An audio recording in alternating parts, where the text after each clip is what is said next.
As far as the diplomatic row between India and Canada is concerned, it's escalating further.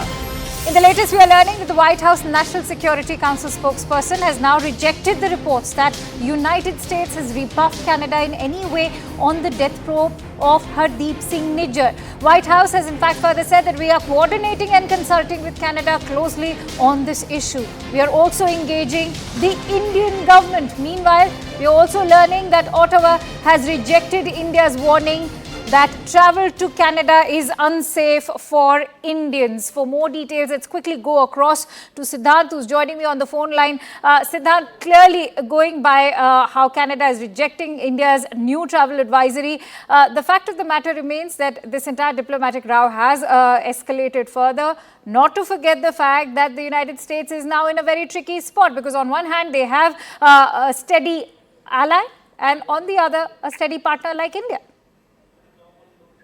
Well, Akanksha, it all depends on the evidence that perhaps Canada will provide to United States of America. Right now, America is believing in what Prime Minister Trudeau is saying. Since it is being conveyed to them at a prime ministerial level, so, going by the protocol, they have to take it seriously. And even the story that Washington Post did was all about that how America has, sort of taken Canada's concern lightly. So today a rebuttal to that story has come from Adrena Watson.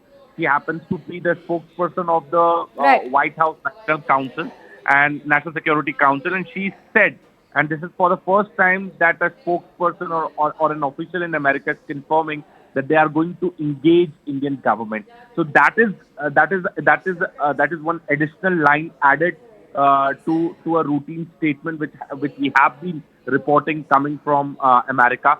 So if America is going to engage Indian government, in what capacity and at what level, that is something which would be interesting to see. And America is perhaps the second country which has said that they are going to engage Indian government. Australians have already said that they have conveyed it to the Indian government. So these two countries have named India and also said that they will speak to India, perhaps to... But Siddharth, what actually stands out on the entire matter as far as other countries joining in on the chorus is concerned, the fact that all countries are waiting for the entire investigation to come to a culmination, and only then can any conclusion be drawn, something which perhaps the Canadian Prime Minister also did not wait for. Yes, that's right. And also, Akanksha, there is an immense pressure on Canadian Prime Minister Justin Trudeau. In fact, the local newspapers in Canada are questioning him and are alleging him to spoil the entire Indo-Pacific strategy and relations with India. Akanksha, we both know that how world is looking at India right now.